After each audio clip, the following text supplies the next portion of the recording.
네, 검찰이 대장동 개발 의혹을 수사하고 있는 가운데 오늘 오전 전 성남도시개발공사 투자사업팀장이었던 정민영 변호사를 소환했습니다. 정 변호사가 대장동 실무를 담당하며 이재명 당시 성남시장에게 직접 관련 보고를 했다는 의혹이 불거져 관심이 쏠리는데요.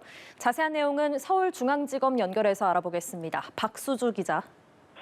네, 검찰이 오늘 오전 10시부터 정민용 변호사를 불러 조사하고 있습니다. 남욱 변호사의 대학 후배이기도 한 정 변호사는 성남도시개발공사 투자사업팀장으로 일하며 대장동 사업 실무를 담당했던 인물인데요.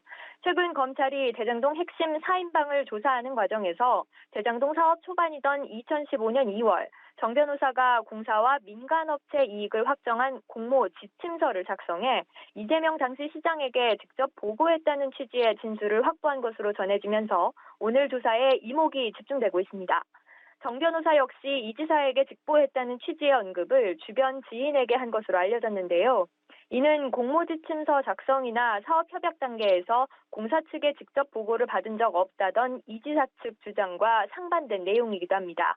다만 오늘 정 변호사는 검찰에 출석하며 이 지사에 직보했느냐는 취재진 질문에 그런 적 없다고 답했습니다. 검찰도 이 부분에 관한 사실관계를 조사할 것으로 보입니다. 자, 검찰이 어제 황무성 성남도시개발공사 초대 사장도 불러서 조사를 했다고 하죠?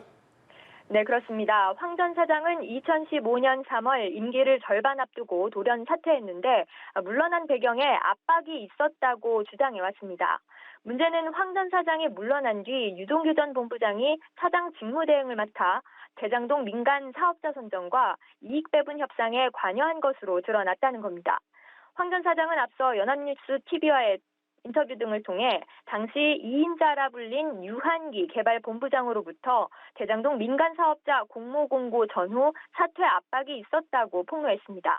또 이 지사의 측근인 정진상 당시 성남시 정책실장 역시 황 전 사장의 사퇴를 압박한 정황이 담긴 녹취록이 공개되기도 했습니다.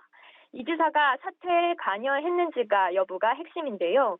검찰은 황 전 사장을 상대로 사퇴 경위와 더불어 공사 내부 의사결정 과정에서 유동규 전 본부장 역할 등을 캐물은 것으로 파악됐습니다. 다만 정 전 실장은 어느 누구와도 황 사장의 거취 문제를 논의하지 않았고 인사 등에 일절 개입하지 않는다며 의혹을 부인했습니다.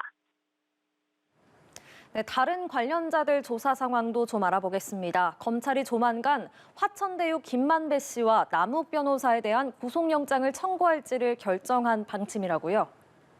네, 검찰은 어제 김만배 씨와 남욱 변호사를 소환 조사했는데요. 남 변호사는 오늘도 다시 불러 조사하고 있습니다.